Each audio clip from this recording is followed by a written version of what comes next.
જામનગરની વાત કરીએ, યાત્રાધામ દ્વારકામાં હોળી અને ફૂલડોલ ઉત્સવનું અનેરું મહત્વ છે.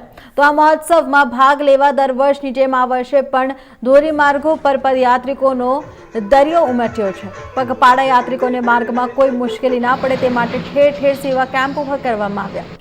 જામનગરથી દ્વારકા જતો હાઈવે જય રણછોડ માખણ છોડના નારાથી ગુંજી ઉઠ્યા. આગામી હોળી ફૂલડોલ ઉત્સવ ઉજવવા સૌરાષ્ટ્રભરમાંથી લાખો શ્રદ્ધાળુઓ હાલ પગપાળા દ્વારકા તરફ જઈ રહ્યા છે. બહારથી પધારતા પગપાળા યાત્રિકોને રસ્તામાં કોઈક મુશ્કેલી ના પડે તે માટે રાહત કેમ્પો અને ભોજન, ચા, પાણી, નાસ્તા તેમજ મેડિકલ સહાયના કેમ્પ ઊભા કરવામાં આવ્યા છે.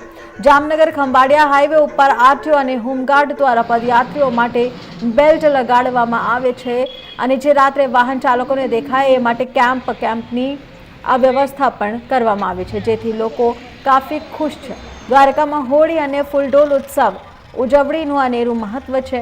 જો કે આ ઉત્સવમાં પગપાળા જવાનું મહત્વ તેનાથી પણ વિશેષ છે. નાના બાળકોમાંથી માંડી ખાસ કરીને મોટી સંખ્યામાં મહિલાઓ પદયાત્રામાં જોડાય છે અને શ્રદ્ધાળુઓ દર વર્ષે આ પ્રકારે પગે ચાલીને કડિયા ઠાકરના ધામમાં પહોંચે છે.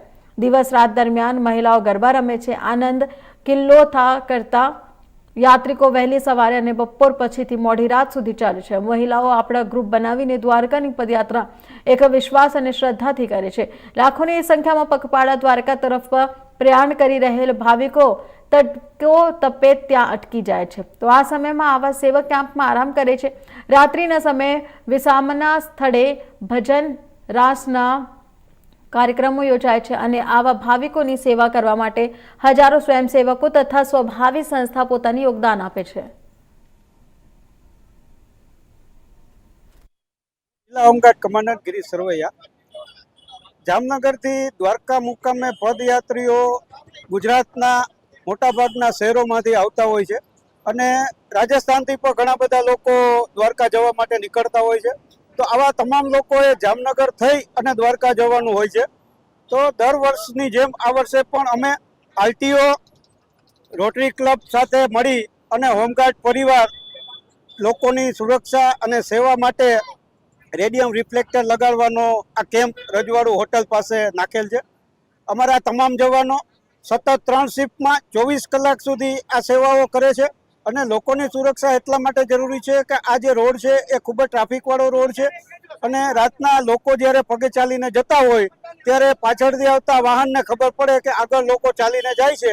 તો એના માટે અમે આ તમામ લોકોને રિફ્લેક્ટર લગાવીએ છીએ અને લોકોના જીવનનું રક્ષણ કરીએ છીએ. અમારી આ મનસા છે. અમે જો એક પણ વ્યક્તિનો જીવ બચાવી શકીએ. નામ પ્રવીણા કગથરા છે. અમે જામનગરથી સવારે 7 વાગે નીકળ્યા છીએ અને પહેલી જ વખત જાય છીએ.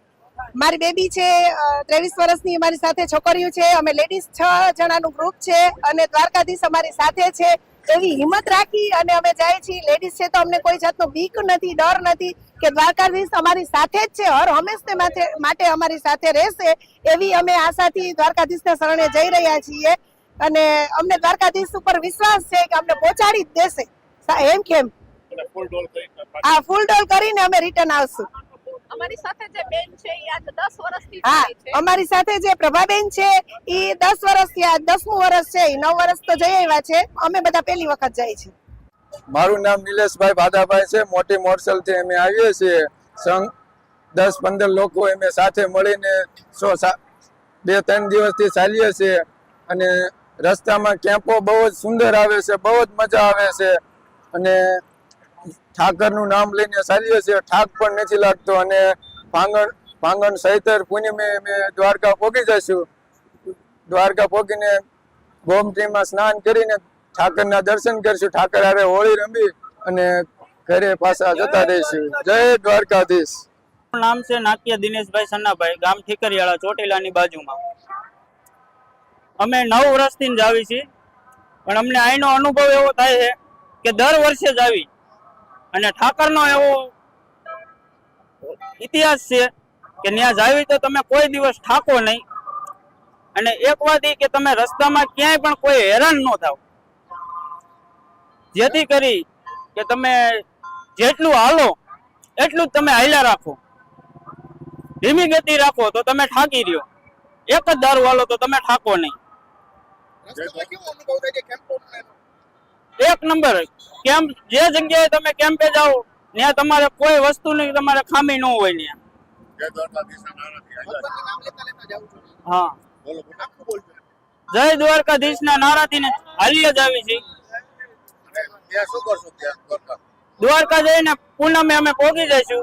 ત્યાં જઈને ઠાકર હારે હોળી રમશું. હોળી રમી